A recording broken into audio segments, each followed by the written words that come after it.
Bom dia! Está na hora de termos 5 minutos com Deus e que a paz do Senhor, que excede todo entendimento, esteja sobre a sua vida, sua casa, sua família e que essa mesma paz seja o árbitro do Senhor no seu coração para a realização dos seus sonhos, planos e projetos. Amém? Hoje é o nosso último dia de meditação sobre a oração do Pai Nosso. Entendemos que essa não é o modelo, não é a oração que nós devemos fazer todos os dias, mas que ela é um ensinamento de como orarmos. Ela nasce no coração dos discípulos e o Senhor traz um ensinamento, uma direção de como nós devemos orar.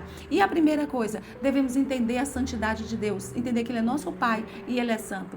Segundo, devemos nos submeter-nos ao reino do Senhor.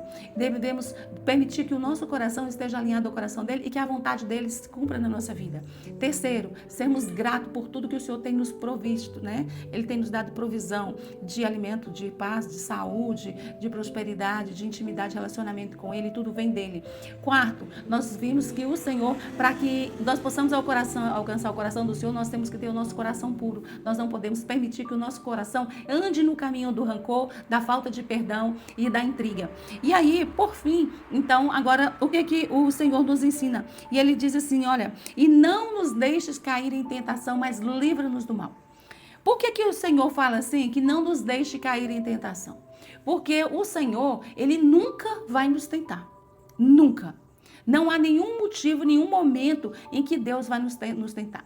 No livro de Tiago diz que não vem sobre o homem nenhuma tentação que seja, aliás, isso é em Efésios, que não vem sobre o homem nenhuma tentação que não seja humana, mas mais fiel é Deus, que nos livra de toda tentação que nós não podemos suportar.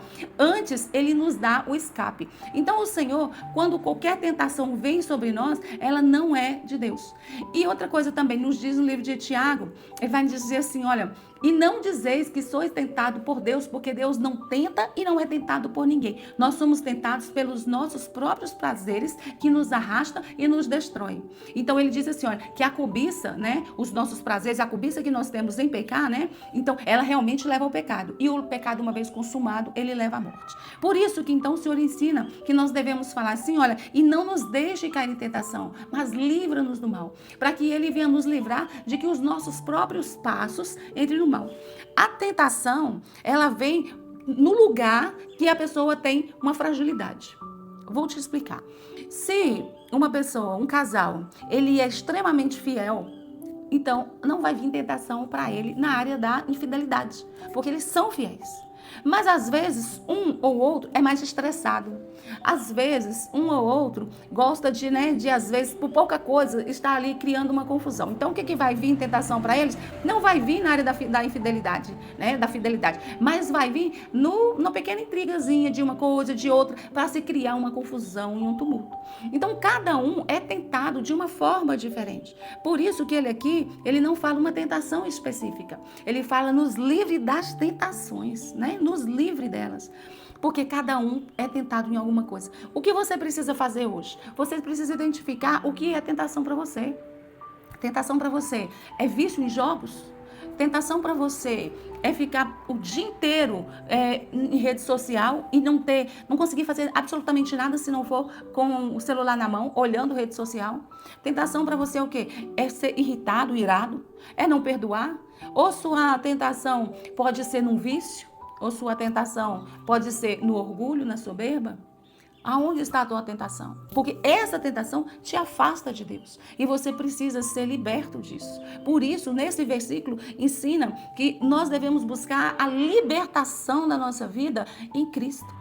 E aqui Jesus nos diz, olha Senhor, não nos deixe cair em tentação, mas livra-nos do mal. O Senhor é que pode trazer o livramento, mas para isso nós temos que pedir. Aqui o Senhor está nos ensinando a pedir para Ele, para nos livrar das tentações e nos livrar do mal. Não é que a gente vai fazer sozinho. Nós temos a nossa parte, que é rejeitar. Mas o Senhor, Ele nos dá o suporte. Ele nos dá o livramento. Ele nos dá o escape. Nós precisamos entender que exatamente esse é o lugar que o Senhor quer que nós cheguemos, ao lugar de dependência, de entender e entender que isso nos afasta da presença dele. Essas tentações, elas vêm e nos afastam da presença dele e que nós devemos clamar por socorro, devemos gritar para ele que nos livre disso. E uma vez que nós clamamos, que nós entendemos, então nós vamos dizer que é o Senhor, dele é o reino, dele é o louvor e dele é a glória, porque só o Senhor é quem pode fazer todas as coisas. todas as coisas vêm do Senhor, tudo é dele, tudo é para ele, tudo é por ele. É o Senhor sempre. E nós precisamos ter um coração que entende isso e glorifica o nome de Deus. Amém? Essa é a minha mensagem para você no dia de hoje. Que você esteja atento às suas tentações, crendo que o Senhor te livra, o Senhor te liberta, o Senhor te dá livramentos visíveis e invisíveis. Tem coisas que você nem sabe e o Senhor já te libertou, Ele já te livrou e você às vezes nem agradece. Então comece a agradecer pelos livramentos invisíveis, porque o Senhor, Ele assim faz a nossa vida, tá bem? Que Deus te abençoe, que Deus sobre ti levante o seu rosto e te dê a paz.